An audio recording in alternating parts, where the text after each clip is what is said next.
It's 7:15 and it's time to start our planning meeting. And can I welcome all members of staff and the public to our meeting. Item 1, I have apologies for absence from Councillor Mann with no substitute appointed, Councillor Mrs Parker with Councillor Hensman as her substitute, and Councillor Mrs Wilson with no substitute. I've not heard from Councillor Abbott, but I assume, as we've not heard, he must be on his way.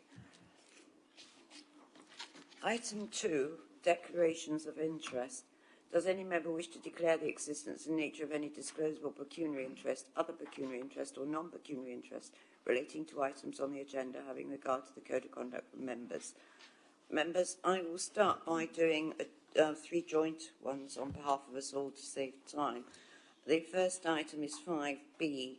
5B is the application at Brook Farm Station Road, Coningain.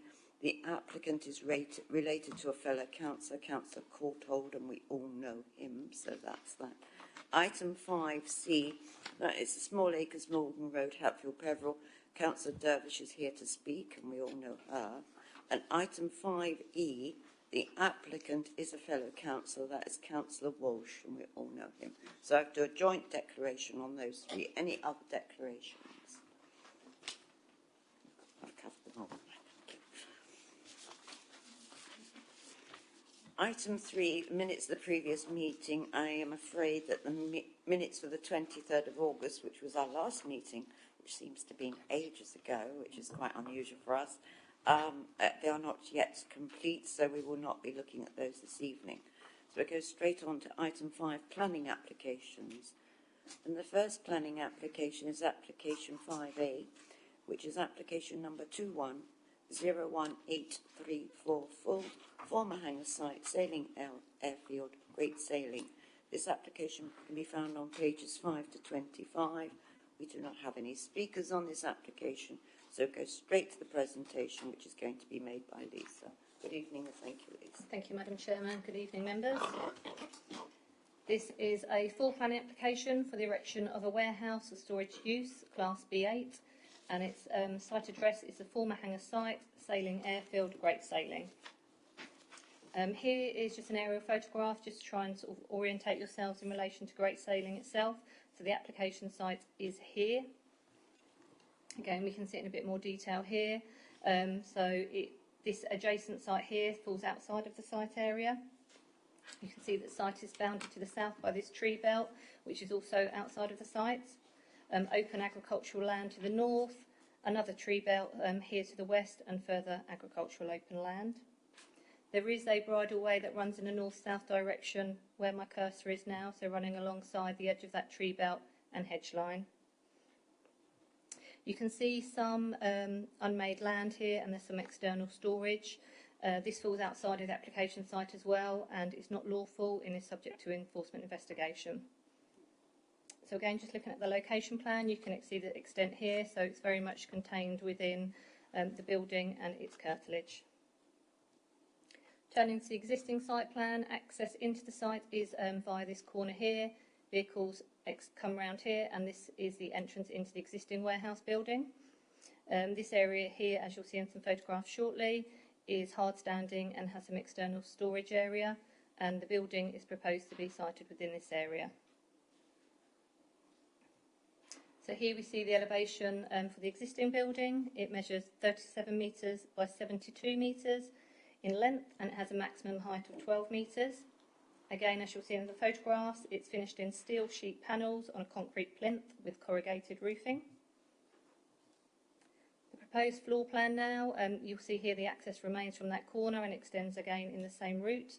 Similar to the existing warehouse, here is the proposed. Access will be via this end, and again turning space is provided within this existing hard standing.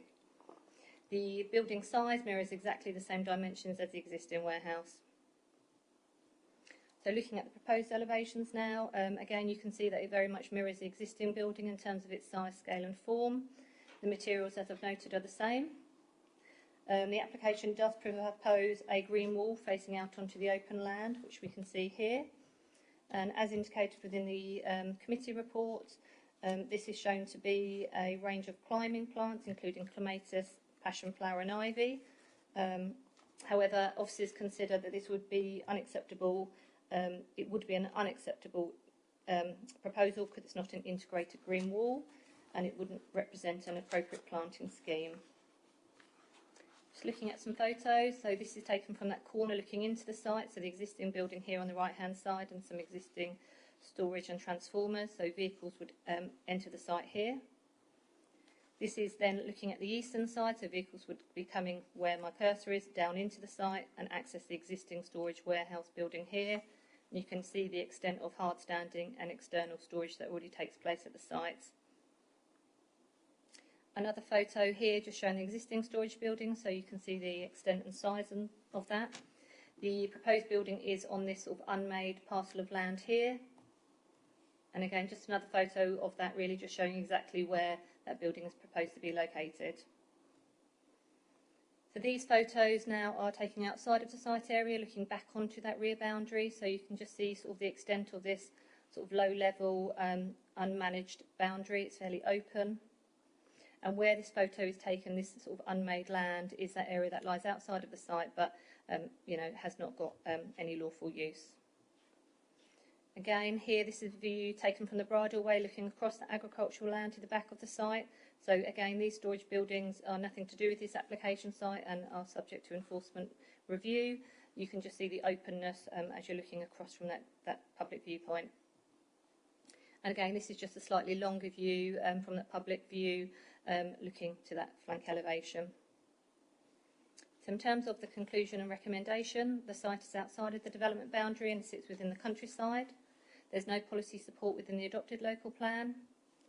Although there is some policy support within the neighbourhood plan for local business development, the proposal does not comply with the criteria of that policy in terms of its scale, inappropriate landscaping proposals and the impact to the countryside, and officers therefore consider the development is contrary to the development plan. Whilst the general policy support within the NPPF for sustainable development and sustainable growth and expansion of businesses in rural areas is given weight, the proposal does not meet with the criteria set out within paragraph 83 and 85 of the NPPF because the building is not well designed nor sensitive to its surroundings within this countryside location. Officers are concerned with the size, scale, siting and form of the building, thinking it will be unduly prominent, including from those longer public views along the adjacent bridleway. There would be harm to the wider character and appearance of the countryside, and the development would fail to protect and enhance the landscape and intrinsic character and beauty of the countryside. There would be some economic and social benefits with the creation of 4 full-time jobs, but as it's only a limited number, only limited weight can be assigned to this. There are negative environmental impacts with the harm to the character and appearance of the locality, and overall the development would not fall to be sustainable development. Although other matters in regards to highway, flood risk, drainage, ecology and neighbouring amenity would be acceptable, this would not outweigh the in-principle objection and the harm to the character and appearance of the locality. And our recommendation this evening to your members is that Planning Permission be refused. Thank you. Thank you very much, Lisa. Thank you. Members. Councillor Shreya. Thank you, Chair. Could I just ask officers for clarification, really, because I'm increasingly seeing the use of well-designed and sensitive in the countryside. I'd just like to know what their interpretation of that is, please.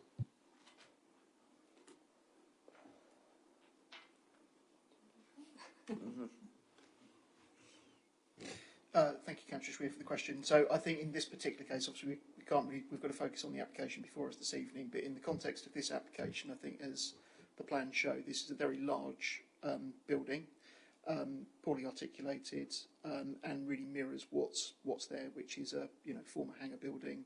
It's not something that you would say represents good design in terms of its form, function, materiality.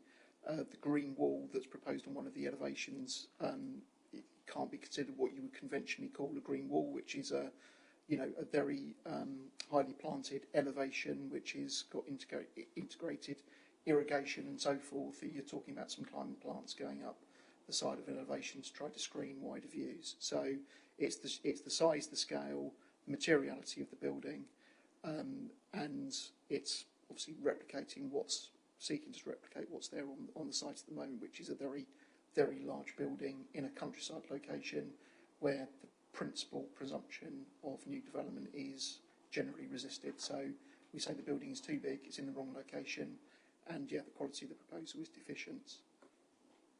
Does that provide you with some clarity, Councillor Schwer? Yes, it does. I was, I think, partly expecting that.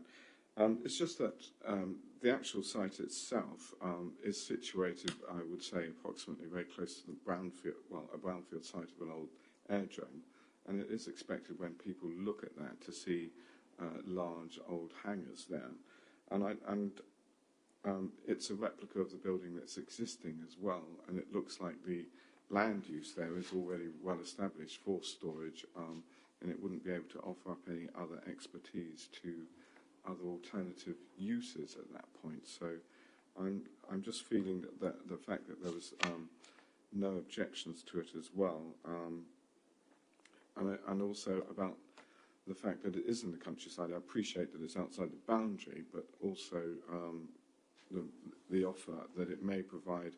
There's no indication in here that it will offer any additional jobs in the locality, because you talk about sustainability. Has there been an interpretation of that, please?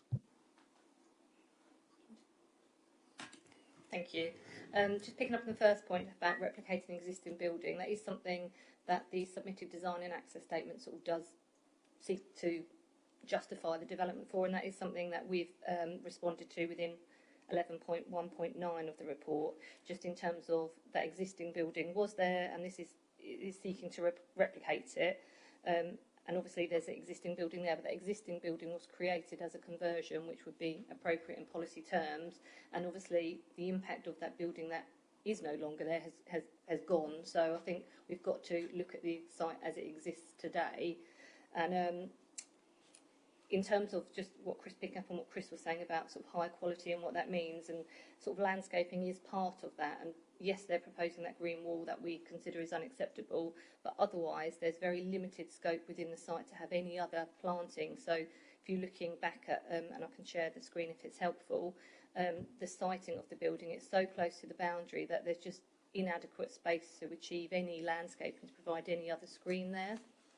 And lastly, sorry, picking up your points about the employment, yeah, what they've submitted as part of the application is that it would result in the equivalent of 4 full-time employees. Thank you, Lisa. Councillor Mrs Spray. Oh, thank you, Chairman. Yes, I mean, I have some sympathy with Councillor Shear's comments, and I think on first reading the agenda, you might think, well, this is a site which has already got a large building on it, and you know there's other things going on around it, so perhaps it isn't entirely inappropriate. So you know it's maybe not quite as clear cut. However, I do appreciate that the building that's there already was a conversion from a historic building. So the conversion was allowed, which is obviously a good thing because it enabled that building to be kept and put to use, whereas this is something entirely new that's being proposed to spring up. And it is very large, and it is going to be very visible, and it is in the countryside. So all in all, I think Officer's recommendation is correct. It would be one other very large, quite obtrusive building in the countryside, which is against policy. So I'm happy to move Officer's recommendation for refusal. Thank you, Chairman. Thank you, Councillor Mrs Spray. Does it find a seconder before I move on? Councillor Ritchie, do you wish to speak? No, thank you, Madam Chair. Does anyone else wish to add any? As Councillor Johnson, sorry, I didn't see you. Thank you, Chair. I'm all for jobs and growth, and always have been. I know the Chair very, very well indeed. Do we know why they want this additional building? Obviously, they're talking about possibly taking 4 more people on. If it doesn't go ahead, that's possibly 4 jobs lost to the local economy. And where it is, I think, it's pretty remote. I can't really see what the problems are. Did they tell you why they want the building? Yeah, I'll just come back to you on that. So in 6.3, there's a bit of background picked up on what the applicants were saying in the design and access statement. So the site is currently operated by Lightwood PLC, and that would remain to be the case. So I think it's just to do with demand and that they've got insufficient storage capacity at the moment.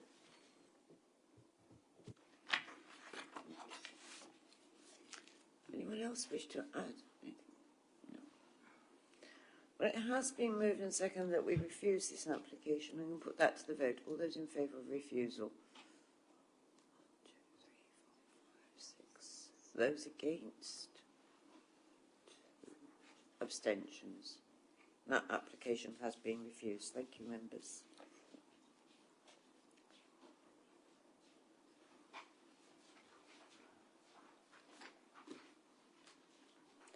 That now brings us on to the application 5B, application 21028044 Brook Farm Station Road, Coningain.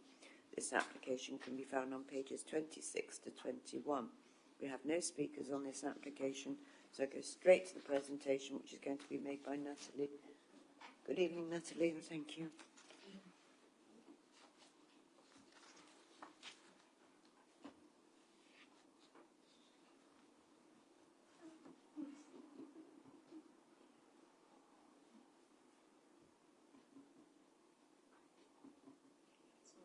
So much trouble with my computer today. I do apologise, Andrew, if you don't really know.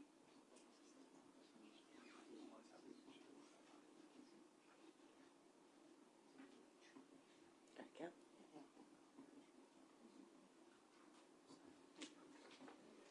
Right, thank you, members. Those observant among you would have noticed that the description of this development has been amended from conversion of barn to form three bedroom dwellings to redevelopment of the barn to form 3 bedroom dwellings. As a result of a site visit today, it's become apparent that the development of the Cooper application that had previously been granted at the site reference 20/01817 has commenced, in that one building has been converted, and the barn has now been dismantled to level out the site area. It's a location plan of the site, and if you follow my cursor, this is the building, or was the building in question. Access is taken off of Station Road. That's showing it in a bit more detail. And this is the barn as it previously existed. It's a very simple, plain 1970s sort of portal frame barn.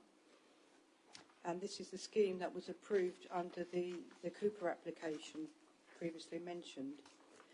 The applicant has had second thoughts about in terms of progressing the site in relation to the design of the building. The approved scheme would now utilise, the approved scheme already agreed would have utilised the metal frame and set the 3 units out in a quirky configuration with one dwelling offset from the other 2 at ground floor. And the design basically followed the shape of the barn with the proposed amenity area set within the footprint. It's now proposed to change the layout so that they sit in a row of 3 and reconfiguring the roof form from a slack pitch with gable ends and 3 separate front facing gables. It's also been amended to remove any windows on the side and either end and a small roof light is proposed on each unit. The proposed front elevation, the proposed rear elevation. The proposal, what has actually happened is that the portal frame has been disassembled and the floor level has been levelled now to bring it down to a level area, as it was quite uneven. So this has resulted in the overall level of the buildings reducing their height by 0.4 of a metre, which will have the effect of lowering the height of the proposed dwelling and ameliorating the impact on the neighbouring residential premises. That's the proposed west elevation, the east elevation. And this slide shows the amenity areas at the back here and the parking to the side. And each unit would have a small space of amenity at the front for bin storage, etc. This is the proposed ground floor and the first floor and the roof plan. And again, parking and access. And that's a photograph of the barn as it stood. No negative responses have been received during the consultation period from neighbours, the parish council or any consultees. In terms of the principle of this development, there is an objection in principle in terms of it being a new development within the countryside. However, we do have to have regard to the fallback position in terms of the Cooper that has previously been commenced. And in our view, the implementation of this permission, whilst it would change the nature and immediate context of the site, it would be relatively self-contained and is not so different from what has already been approved. As such, given the change of the context of the site and the surroundings, and following the implementation of the prior approval within the application site, we consider that this application can be supported. And as I say, that this is a site as it has been cleared now. This barn here, this black barn here, has been granted another full planning permission for conversion and its connection, to this building here. Just to go back a bit.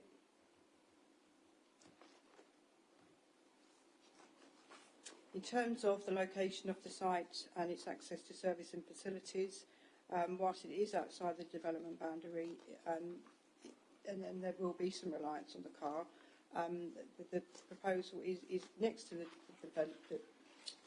village envelope, and could not be described as being isolated. In our opinion, the design and appearance and the impact of the proposal is acceptable. Each unit would exceed the requirements set out in the National Determined Space Standards. In terms of external amenity space, each unit would be set at 78 square metres of rear garden, together with a balcony measuring 8.54 square metres. And whilst this is below the requirement in the Essex Design Guide, it's considered acceptable given that the rear of the dwellings will face towards the open countryside. Habitable rooms for the properties would be afforded a good outlook and would benefit from a dual aspect which would provide adequate levels of natural light and spacious areas. Proposed dwellings would also benefit from an excellent level of internal and external amenity space. In terms of the car parking spaces, they are slightly short of the standards, but given the good level of amenity that would be afforded, this is considered to be acceptable. There is sufficient space around the dwellings and towards existing dwellings in Oldcroft, which will ensure, and with the revised design, will ensure that neighbouring amenity will not be affected. Right, we go. As I say, that's the site. This is where part of the frame has been stored, and the frame could easily be reassembled if the applicant did decide to continue with the Cooper that has been commenced, and the rest of it is stored off-site. This is one of the buildings that has been approved under the aforementioned Cooper. And as explained, this building here had been approved under the Cooper, but now a new planning permission has been granted linking it to this building. Therefore, accepting we've accepted that residential development is acceptable in this location. Therefore, notwithstanding the change in the description, we conclude that the proposal is acceptable because the implementation of this permission would not change the nature and immediate context of the site and is not so very different to what has already been approved. As such, and given the change in the context and its surroundings and following the implementation of the prior approval, the application is recommended for approval subject to the conditions set out in the report.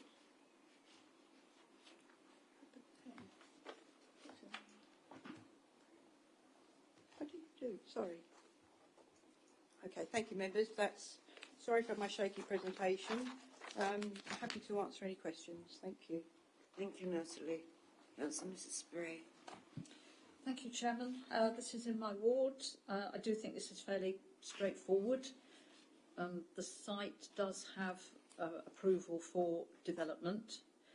There are no objections from any of the statutory consultees. The parish council don't object. And as far as the layout is concerned, as Natalie said, it was originally going to be quirky, but is now the 3 dwellings in a row. And if officers are, don't object to that, then I'm certainly not going to. It's fine. I think the design, it is high quality. So all in all, I can't find any reason, to be honest, why we should not grant this evening. So I'm happy to move officers' recommendation for approval. Thank you. Thank you, Councillor Mrs. Sprague. Councillor Ritchie, you're seconding. Do you wish to speak? Thank you, Madam Chairman. Not too much to add on from Councillor Sprague other than to know that obviously the principle planning has been established already with the current planning permission. And in fact, I think by pulling the quirkiness into a more lined design actually makes it a slightly more attractive proposition all in all. So therefore I'm happy to second officers' recommendations. Thank you, Madam Chairman. Thank you, Councillor Ritchie. Does anyone else wish to? Well, it has been moved and second that we grant this application. All those in favour of granting it? That is unanimous. Thank you, members. Thank you very much indeed. That now brings us on to application 5C, application 21-02857 out Small Acres, Malden Road, Hatfield, Peveril. This can be found on pages 52 to 92, and I do have 2 speakers on this application. And the first person that wishes to make a statement is Councillor Mrs. Dervish. Councillor Mrs. Dervish would like to come to the table. Can I remind you of 3 minutes? Thank you, Madam Chairman. Thank you. Evening, members.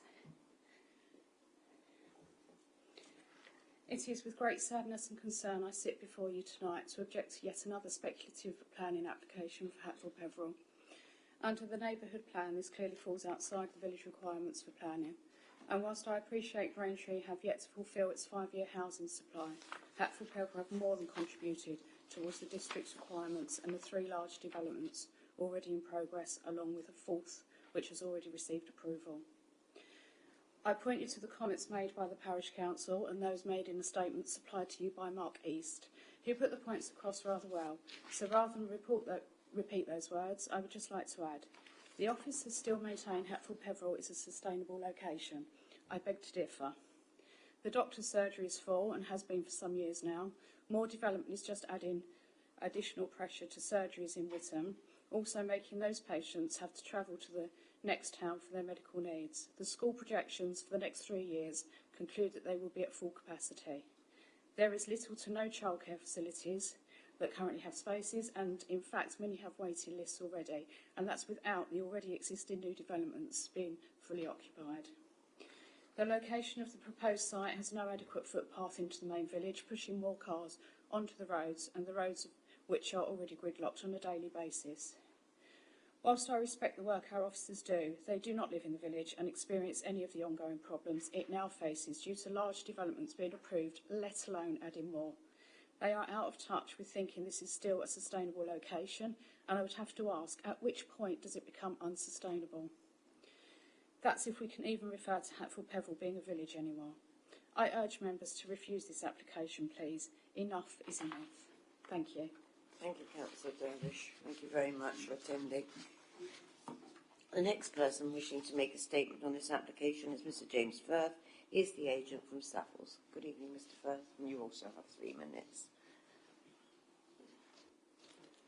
Thank you, and good evening, members. My name is James Firth from Savills, speaking on behalf of the applicant. This is a site on which we have carried out much engagement with your officers over a long period of time, through pre-application engagement and through working to address consultation comments as part of the planning application process. The site represents an opportunity to use a site that is already in residential use and now surrounded by other development sites to help meet housing needs through a small development. The proposal is in what the Council have previously acknowledged is a sustainable location. The planning application is in outline form, and therefore the details of the proposal, such as the design, are subject to further reserved matters approval from the Council, providing the opportunity to further engage on the final proposals. Notwithstanding this, an indicative layout has been prepared that shows how a small development of up to 17 bungalows could be provided, which is consistent with the desire for such accommodation as set out in policy HOU2 retirement housing of the neighbourhood plan. The neighbourhood plan does not contain policies that restrict housing in this location, and the proposal therefore accords with the neighbourhood plan. The proposed density of the scheme at approximately 18 dwellings per hectare is consistent or lower than nearby sites. The proposal provides for policy compliant affordable housing, and ecology reports set out that biodiversity net gain will be provided through a mixture of on-site and off-site measures. There is no objection from statutory consultees, public right-of-way is protected, and there is no objection from Essex County Council. A construction management plan is conditioned to ensure no unacceptable impacts on neighbouring properties during the build, and the lead local flood authority is also satisfied. There are proposed Section 106 contributions towards RAND's healthcare and the public open space, and no objection from the tree officer, including opportunities for new tree and soft planting as part of the scheme. The proposals therefore do fully meet the policy requirements and represents a sustainable opportunity to further meet housing needs through a small development on a site that already has residential use. I would respectfully request you support your officer's recommendation to grant planning permission. Thank you. Thank you, Mr. Firth. Thank you for attending this evening. And that brings us to the end of people wishing to make a statement on this application. So we'll go to the presentation, which is going to also this evening be made by Lisa. Thank you, Lisa. Thank you, Madam Chairman. So this is an outline application with all matters reserved except for access for the demolition of the existing dwelling and associated outbuildings, and the construction of up to 17 dwellings with open space, access, landscaping and associated infrastructure. And the site address is Small Acres, Malden Road in Hatfield Peveril. Here is an aerial photograph just showing the location of the site where my cursor is hovering, just really showing you in terms of how the relation, how the site relates to the rest of Hatfield Peveril. So you can just see here the Glen Eagles Way site being developed, and as we'll see later, there's an outline consent granted for some residential development here too. So another aerial photograph really just showing it in a bit more detail. So the site itself is this rectangular parcel of land with its existing access here, and then a shared surface for Old School Court and onto Malden Road. Here we can see to the north is the land being developed for full plan permission for residential, which extends round to the north, and then there's an outline consent also for residential with the reserve matters pending for this area here, and then the site also has a boundary here with the rear gardens of Woodham Drive. So the location plan here shows the site outlined in red. Access is via Old School Court, a shared access, and then the existing access drive into the site itself. The site currently contains a single dwelling house and some outbuildings, which are all due to be demolished. Officers consider that the whole site lies within residential use and it's residential curtilage. So here is the site plan taken from the design and access statement. It's just really here to show you the relationship of the site with that adjacent development. So Glen Eagles Way, located here, that has the full permission, and then there to the southeast, outline consent. And this is the layout shown within the current reserve matters application. So you can see how this development parcel falls within those two sites being or potentially being built out. This blue dashed line here is the public right-of-way, so it extends up Old School Court, along the access way, and then cuts across and then extends outside of the application site area. So here's the proposed illustrative layout as indicative.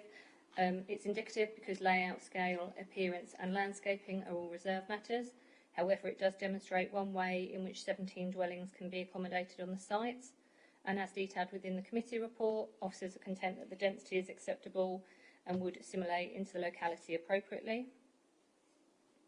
So just looking at the proposed access here, as we've noted, it comes across Old School Court and then no changes are proposed to this element of the site here, and then extends within the existing access way where the public right-of-way currently runs along this side and then cuts across towards the north there.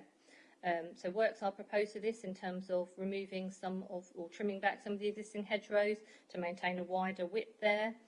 The Highway Authority have been consulted and are content with this approach.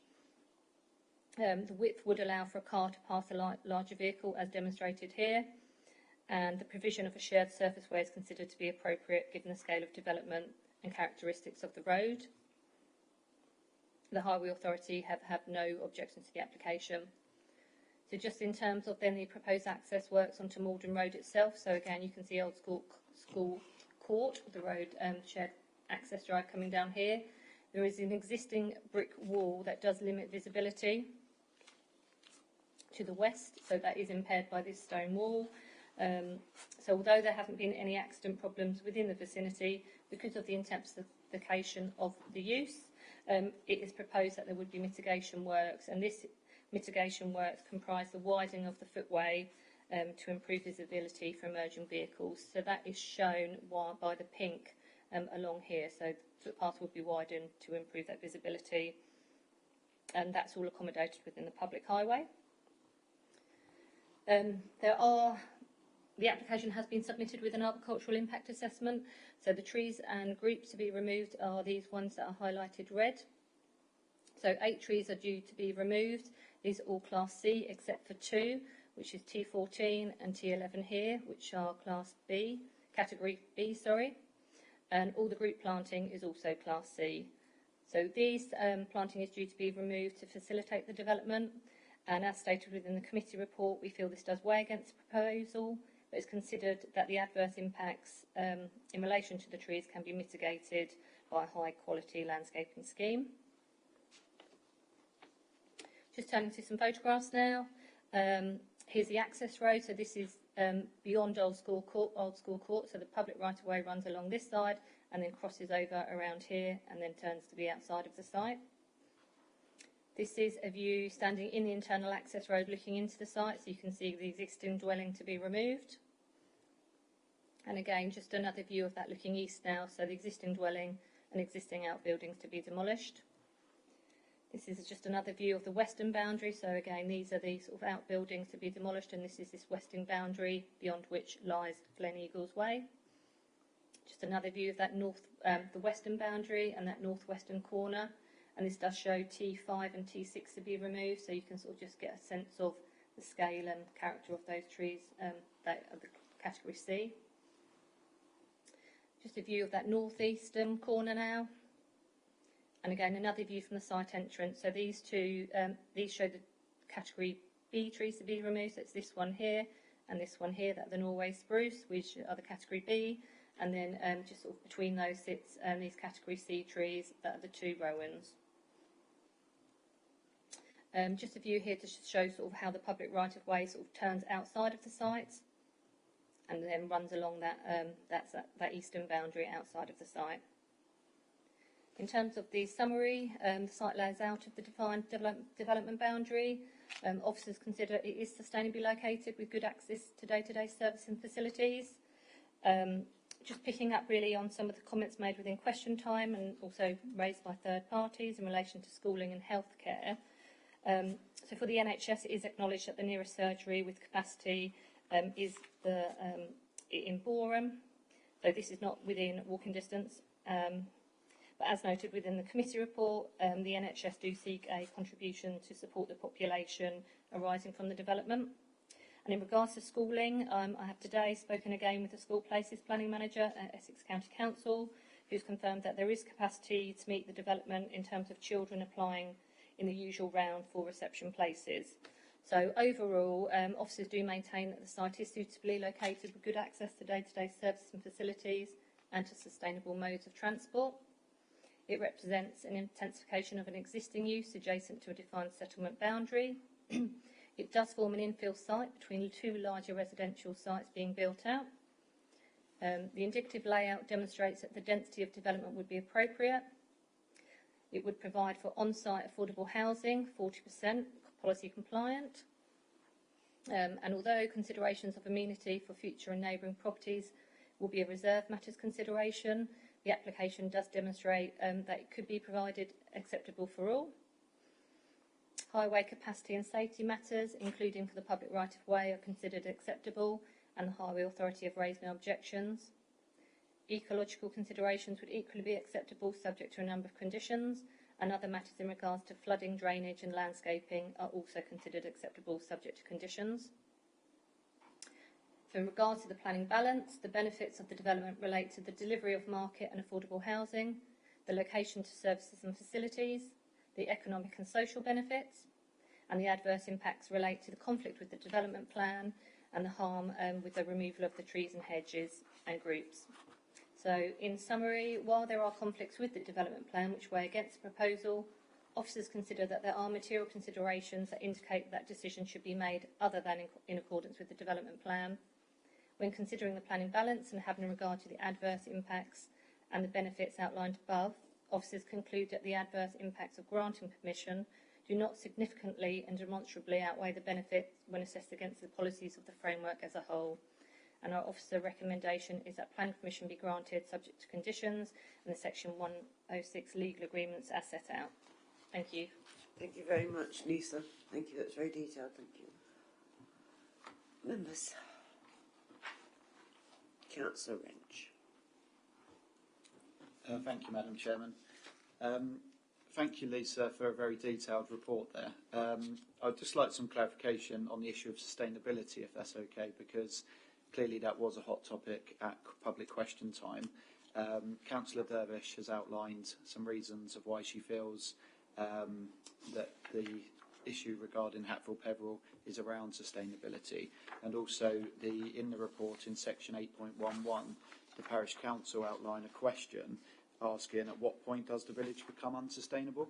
The point with NHS, I do see that they have given some consideration and financial obligation there, but as far as I can see it's £6,200.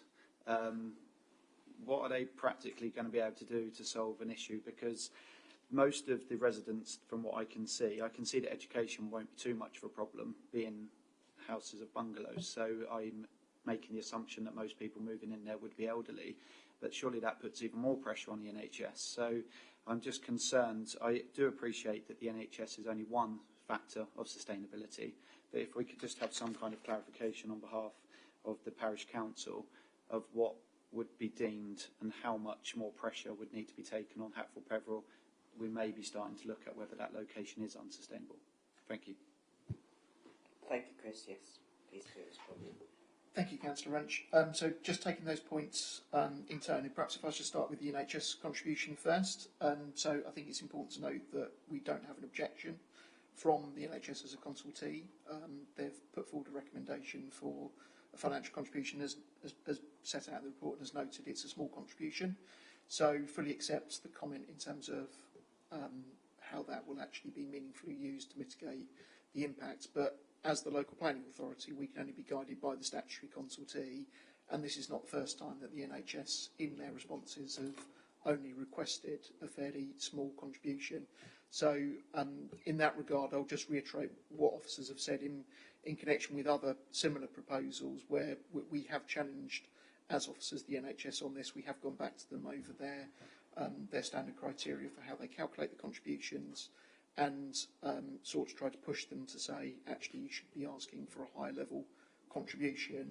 However, that's the response that's been received from the statutory consultee. All we can do as officers is to challenge to probe the NHS on that, to try to get them to improve their offer. But that's the request that's been made by the statutory consultee, and that's what's reported. But the key thing from a planning perspective, and what members need to be mindful tonight, is we don't have an objection from a stat consultee. Lisa's clarified the point in relation to education, so I won't go back there. On the wider point around sustainable development, I fully appreciate the comments, obviously made by Councillor Dervish during public question time, but also obviously by the parish council as well within their consultation response, and also the statement that's been received from Mr East as well, who's a resident in the village. In terms of the adopted local plan, members will be aware that sets out a hierarchy of settlements across the district. We have the towns at the top of the hierarchy, so Braintree, Whittam and Housestead being the higher order, but then the next level down are the key service villages, and this is where Hatfield Peveril is identified as a key service village, and it's identified for that reason because of the range of services and facilities that it has. So while appreciating there are some limitations within that in terms of where growth is directed, it is a location, when you look at the district as a whole, that is more sustainable in terms of what it is able to offer, but in acknowledgement that it is not able to offer the same range of facilities, obviously, as a town or a larger urban conurbation, but it is able to offer some services and facilities, and that's why in the hierarchy within the recently adopted local plan, it is identified as a key service village as opposed to a lower order settlement. And I think the key thing here, I mean, Lisa's obviously mentioned in terms of the recommendation, there has obviously been a key change as well recently in our 5-year position. I appreciate this wasn't part of the question, but in terms of weighing those harms, and I appreciate there, you know, and as we've acknowledged in the report, there are harms, the threshold now is much higher against the context that we can't currently demonstrate a 5-year housing land supply, albeit that is marginal. So looking at the site as a whole, and I think critically looking at the 2 adjoining sites for larger development that's been granted, this is effectively a small site that's now sandwiched between those 2 larger developments. So from a development boundary perspective, it does breach it. It is on the edge of what would be the new village, but it is sandwiched in between 2 other larger schemes that already benefit from planning permission.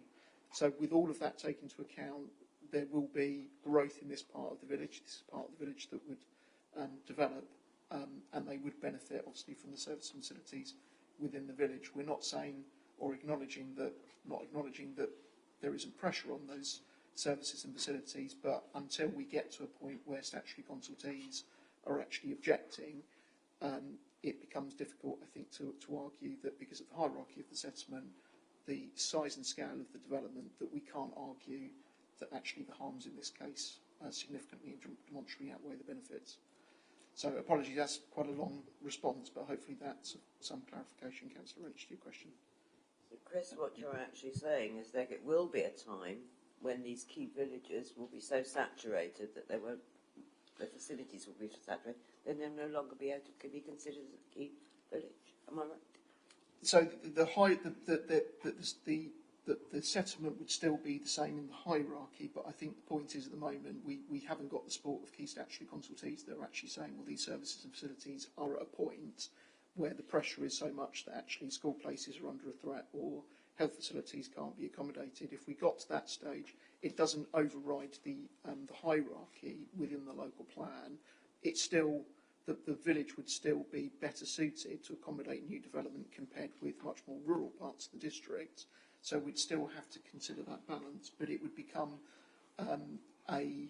there would be more obvious harms that would be able to be substantiated, and obviously where we have statutory consultee objections, that then starts adding weight to those harms and being able to potentially substantiate a refusal or a resistance towards the grant of planning permission.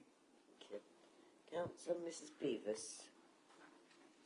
Thank you, Chairman. And I just wanted to say, I do have sympathy with the comments that Councillor Dervish has made this evening. I really do. And one's mindful of what we've sort of tried to support in Housestead over the last few months, and we're talking about a few more houses and just 17. And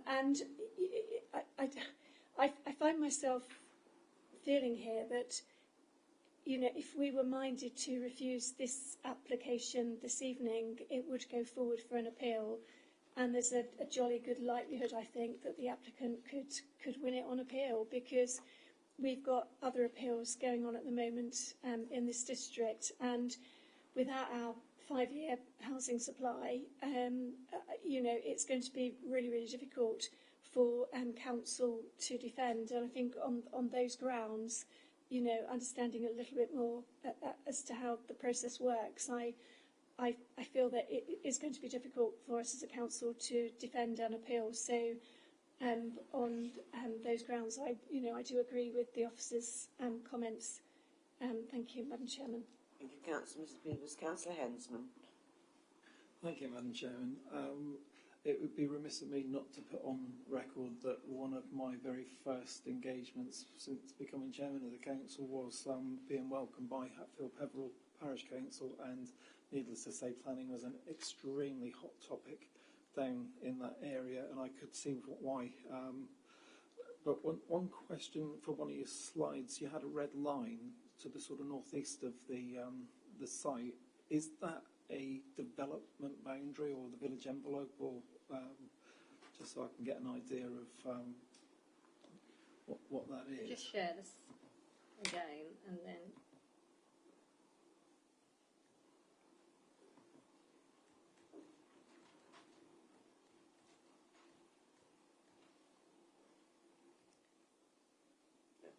was it this one? No, there's a red line that went. You had like an aerial picture. Oh, this. I'm not That's sure. It. I think that that's just taken from Google Maps. I think that's probably just showing the extent of a. That'll be a parish, is postcode. it? That'll be a postcode. Okay, because I kind of thought if that's the red line they're going to build up to, then that kind of answers the. That's not the development boundary for sure. Right, fair enough. Because I just with that on there, it was semi-alarmist, and I used public transport to get down there, and the Braintree train connected immediately with the train that stopped at Hatfield Peveril. But on the way back, the Braintree train sailed through with the Ipswich train that did stop 5 minutes later, and then when I got to Witham, I had 55 minutes to wait for the next Braintree. So it's not ideal, but I do believe the A12 is going to move as well, so it may reshape the village. I don't know. But ultimately, from the comments and the reports, it's a very difficult one where outline permission has already been granted on one side and development is well underway on the other, because I saw that for myself, and therefore I can see it's very difficult to go against the little site that's sandwiched, and unfortunately that's the way it's going to be. And it's more a case of, I think, parish councils, because officers have tried with the NHS as one example, but other statutory consultees, they really need to make representations, be it through MPs or other avenues, to be able to make their voice known, so that they can say, look, what are we going to get if we do take these houses, because where else are they going to go? And as I say, being on that main line going Chelmsford, and NHS is forcing them down to Boreham and on down, Hatfield Peveril is going to be the one that's picked on, and it's right on our little triangle at the bottom of our district. So I do feel for you, but unfortunately this site, there's not a lot we can do. Thank you, Madam Chairman. Thank you, Councillor Hensman. Councillor Bowers. Yeah, thank you, Madam Chairman. Just on the point, I guess, about the hierarchy of the local plan, but also a point that Councillor Beavis just made about essentially if we did refuse this tonight and go into appeal, and about the lack of the 5-year supply. Would I be right in thinking that even if we did have a 5-year supply, because we have got no objections from statutory authorities, that we would still be recommending approval for this, because we wouldn't be able to substantiate a refusal because we haven't got the objections? If you can just clarify that point, because what I wouldn't want us thinking is if we did have the 5-year supply, things would be completely different. I'd just like a bit of clarification around that point. Thank you. Yes, please, Chris. Yeah. Thank you, Councillor Bowers. So, from an officer perspective, I think you're absolutely right. So, in the context that we were still able to demonstrate a supply, we wouldn't have brought forward a different recommendation. Obviously, the report would have been different before you than what's in front of you this evening. But effectively, I think a key element is the relationship between the two adjoining sites, and actually from a new, effectively looking at a development boundary perspective in terms of that becomes the edge of the village, it's very difficult then to say actually that there is obviously a conflict with the development plan because it's not an allocated site and it's outside of it, but it becomes quite an artificial conflict in a sense because of the two adjacent sites next to it. So, and given the scale of development, the lack of notable harms, I think the recommendation would have been the same to grant permission. But I think obviously now that we can't demonstrate it, the balance is very much tipped in favour, unless the harms are significantly and demonstrably such that it weighs so harmfully against the proposal that we should be granting, which we should be refusing planning permission. So it would have been much more of a balanced judgment in the context of having a 5-year supply, but obviously, as we can't currently demonstrate, albeit it is still marginal. It was marginal when we were able to demonstrate. It's marginal that we can't now. But the tilted balance pursuant to the NPPF is engaged, and therefore the test is is different. But it is that, I think, the relationship with the other sites for me, which is quite a compelling argument, and I think we would struggle to substantiate why that site is not appropriate at an appeal situation should planning permission be refused as well. So hopefully those points are helpful, Councillor Prowse. Thank you. Thank you, Chris. I've got Councillor Swear next. Thank you, Madam Chairman. Madam Chairman, I think we've had a lot of good comments about this application, and I'm reminded that it is just an outline application, and we've heard from Councillor Dervish and also the comments that have been made by my colleagues tonight. I don't really want to go over them, but it is with the comments from officers tonight with regards to not only its geolocation, but the fact that it's a key service village, about accordingly the sustainability, the biodiversity net gain potentially proposed, the fact that the public right-of-way is outside of the application area, and we've heard about the statutory consultees. Overall, I have to think in balance of that I am minded to move officers' recommendations. Thank you. Thank you, Councillor Swear. Does it find a seconder before I go on? Thank you, Councillor Mrs. Spray. Councillor Mrs. Spray, I've got Councillor Johnson, then I'll come back to you. Councillor Johnson. Thank you, Madam Chairman. Just a couple of comments. Have I missed it, or there are no garages with these houses at all? Sorry, No garages? Because the application's in outline and sort of layout, appearance, scale are all reserved matters, we're just very much looking at the principle of those 17 dwellings on the site and the access. So the detailed layout will come as part of that reserved matters, and that will include sort of garages, parking. No, I was just going to say, I mean, should we assume that retirees do not require garages in outbuildings? You know, I've seen this in many developments. People are quite active. I feel for Councillor Dervish putting a case forward. I certainly think that generally in the area, Hatfield, Pebble, like so many other villages, is being overdeveloped. We haven't got much choice in this matter, as we've already heard. I'm not very much in favour of it. Thank you. Thank you, Councillor Johnson. I'll come to you now, Councillor Mrs. Spray. Thank you, Chairman. Well, I won't take too long about this since it moved and seconded, but I did read Mr. East's statement that he submitted, and I also read Councillor Dervish's statement, which was circulated earlier today, and listened to her this evening. And like others, I have every sympathy with the concerns around NHS provision, and it's not just here in Hatfield, Peveril, it's in many other places. But the best that this local authority can do is to go to the NHS and the education authorities and ask for Section 106 money and push them a bit if we think maybe it's not enough, but that's all we can do, and then hope and trust that they actually do improve local facilities. But that aside, Hatfield Peveril is a key service village. I actually made a note, and this is 3 years ago, this is in July 2019, and I'm afraid I can't remember which development it was. It was done in Hatfield Peveril, which we refused, and it went to appeal. And the inspector said at the time, because he granted it on appeal, there is no evidence that Hatfield Peveril is anything other than a sustainable location for new housing growth. And I say, I'm afraid I made a note of that. I didn't make a note of which application it was. But it is a sustainable location, and this particular site has had housing on it and is sort of in between two sites which are and will be developed. So, leaving aside the problem of the health facilities, I think there are no other reasons to refuse it. And as Chris has pointed out, I think even if we had 5-year supply, it would have come forward with a recommendation for granting. So I'm, in short, Chair, I'm happy to second the approval. Thank you. Thank you, Councillor Mrs. Spray. Right, I think we've given this quite a good airing. But it has been moved by Councillor Swear and seconded by Councillor Mrs. Spray that we grant this outline application. Excuse me, please. All those in favour?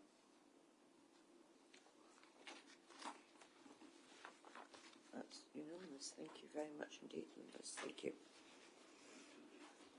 And that brings us on to application 5D, application 22002234, Essex Electrical, East Street, Braintree. This application can be found on pages 93 to 108. We do not have any speakers on this application, so we'll go straight to the presentation, which is going to be made by Fiona. Good evening and thank you, Fiona. Thank you. So this application is for the change of use from an electrical wholesaler to a car body repair centre involving the erection of a single-storey structure to the rear of this existing building for the painting of vehicles, and is located on East Street in Braintree. So here we have the location plan. You can see East Street running along here, got Coggeshall Road here, and then Manor Street's to the south. And here's kind of a zoomed out version, the aerial view of it. So you can see the site outlined in green here. So you've got residential properties to the east, and to the west, and then you've got existing industrial units to the north and south. So at the moment, the application site is an industrial unit under the use of an electrical wholesaler, but it has been vacant for a little while. So here we have some photos of the site. So this is looking from the north on East Street, and you can see that there's kind of informal parking areas as well as formal hard standing. Got a green verge to the front here.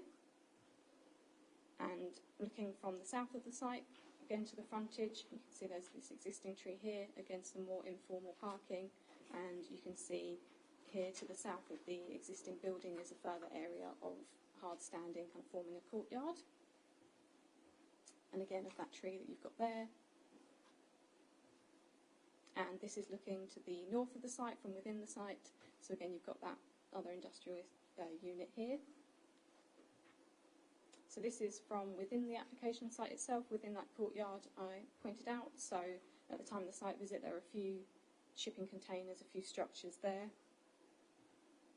And again, this is looking to the western boundary of the site, just past the existing building, and you've got kind of a collection of structures. And here to the west of the existing building, so this is kind of forming a informal structure, I'd say, formed of tarpaulin and scaffolding.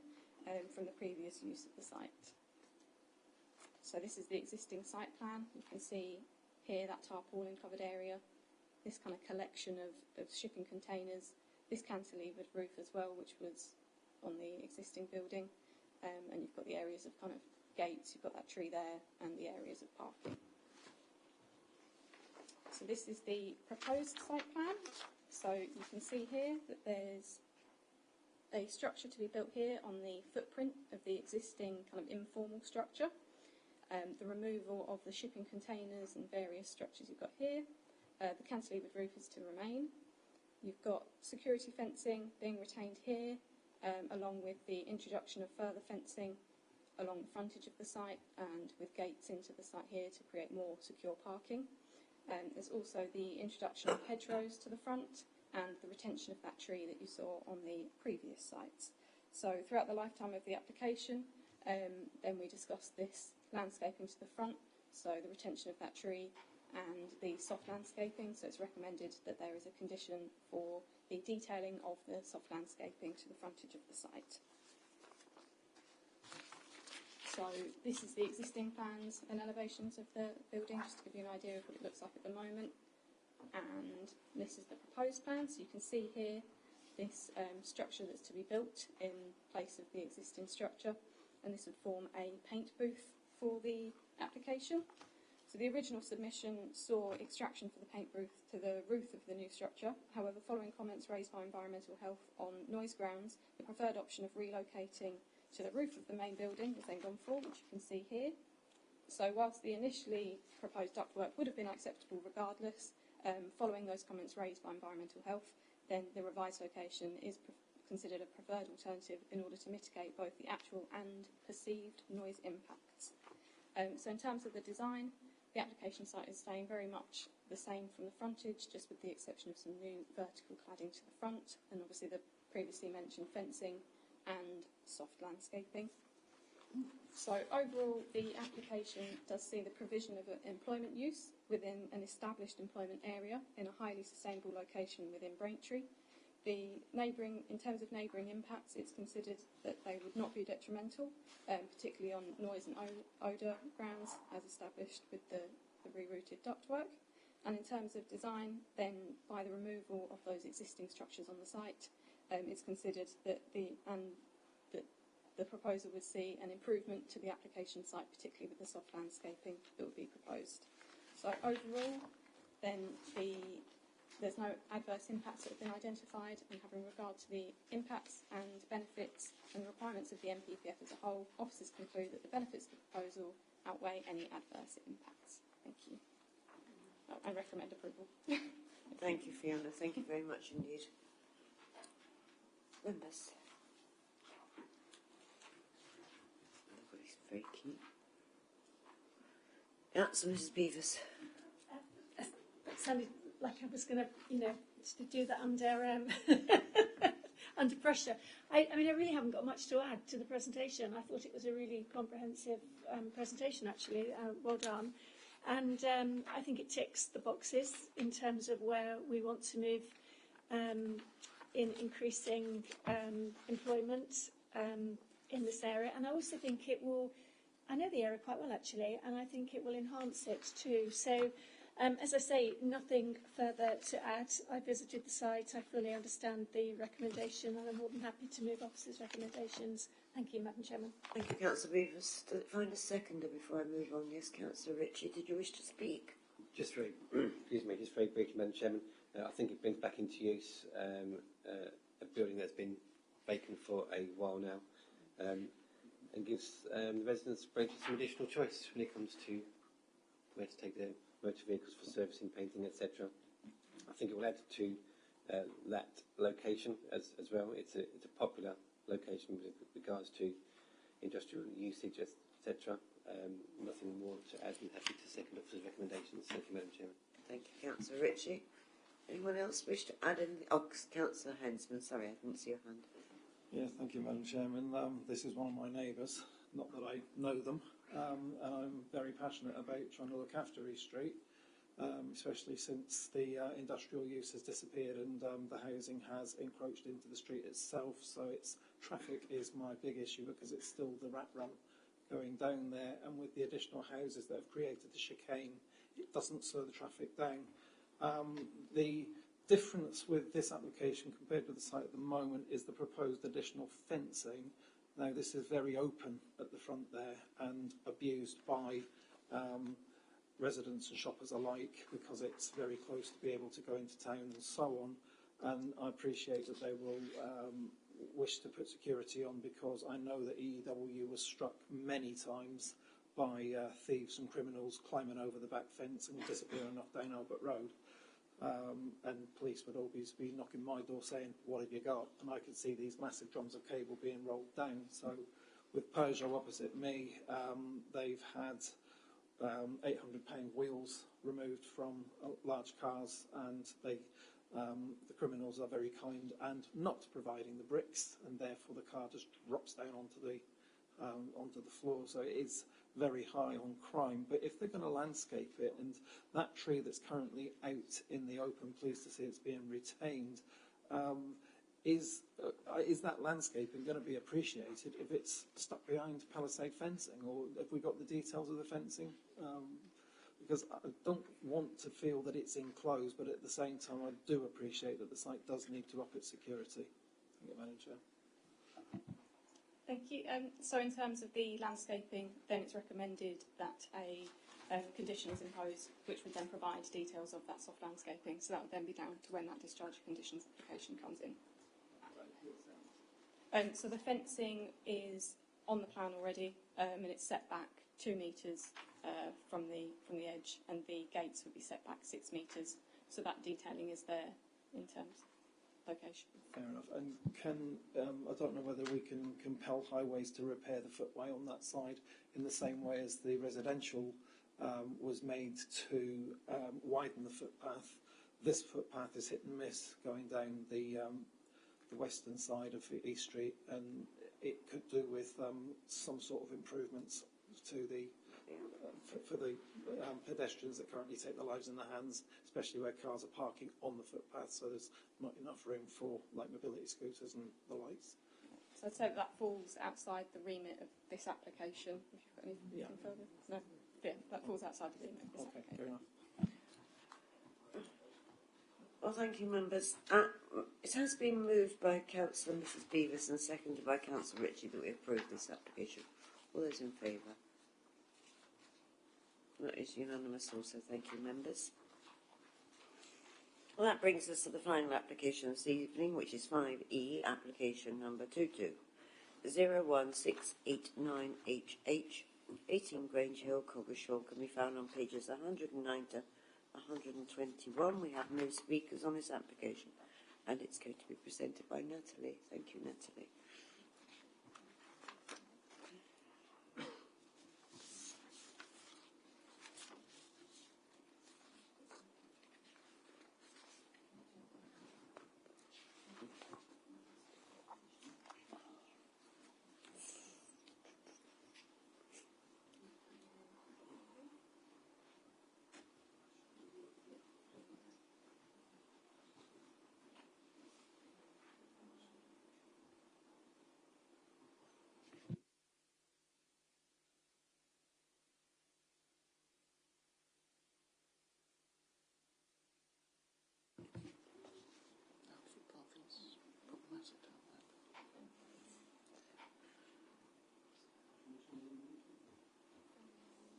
There we go.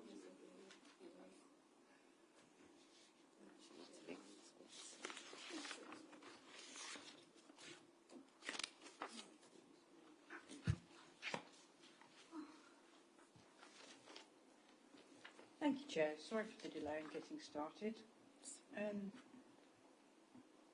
This application is being presented to committee as the applicant is a member of the District Council. And the proposal is for the erection of an outbuilding at what number it is? 18, Grange Hill, in the village of Coggeshall. It's within the development boundary. The building is a Grade 2 listed building, therefore that's the reason, another reason why planning permission is required for the proposal. This block plan shows where the building would be sited at the foot of the garden, away from the building and other residences nearby.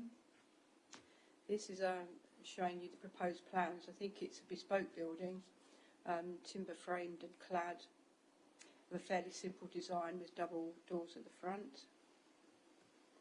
And that's the approximate location of where the building will be permitted. The site is within the development boundary, and the Historic Buildings Officer has raised no objection to the proposal and has suggested that we include conditions in terms of the materials, etc. You will see in the recommendation that there's a slight duplication of conditions there, which we would seek your permission to amend, so that there's just the one condition requiring the details submitted. A few other drawings showing the garden is very well sheltered and screened. It's unlikely that the building is actually going to have an impact on neighbours or for it to be visible outside the site. So subject to your agreement to amending the conditions as set out in the report, we're happy to recommend approval. Thank you. Thank you very much, Natalie. Councillor Ritchie. Thank you, Madam Chairman. I'll try and keep this one quick. Since obviously only came to committee because of the applicant being a member of this council. If it hadn't been for that, then it would have been approved under the scheme delegation by council officers. I'm happy to move with the amended redaction of one of the conditions. Happy to support officers' recommendations. Thank you, Madam Chairman. Thank you, Councillor Ritchie. Does it find a seconder? Thank you, Councillor Mrs Spray. Does anyone wish to add anything as I'll put it to the vote then. It has been moved and seconded that we grant this application. All those in favour? That also is unanimous. Thank you, members. That brings us to at the end of item 5. I have no urgent business, or private session, so I will close the meeting at 8:29. Thank you very much indeed. Once all 3 clocks at the same time. It's absolutely amazing. And I wish you all good night. Thank all the officers for their presentations, which were all rather interesting and clear tonight. Thank you.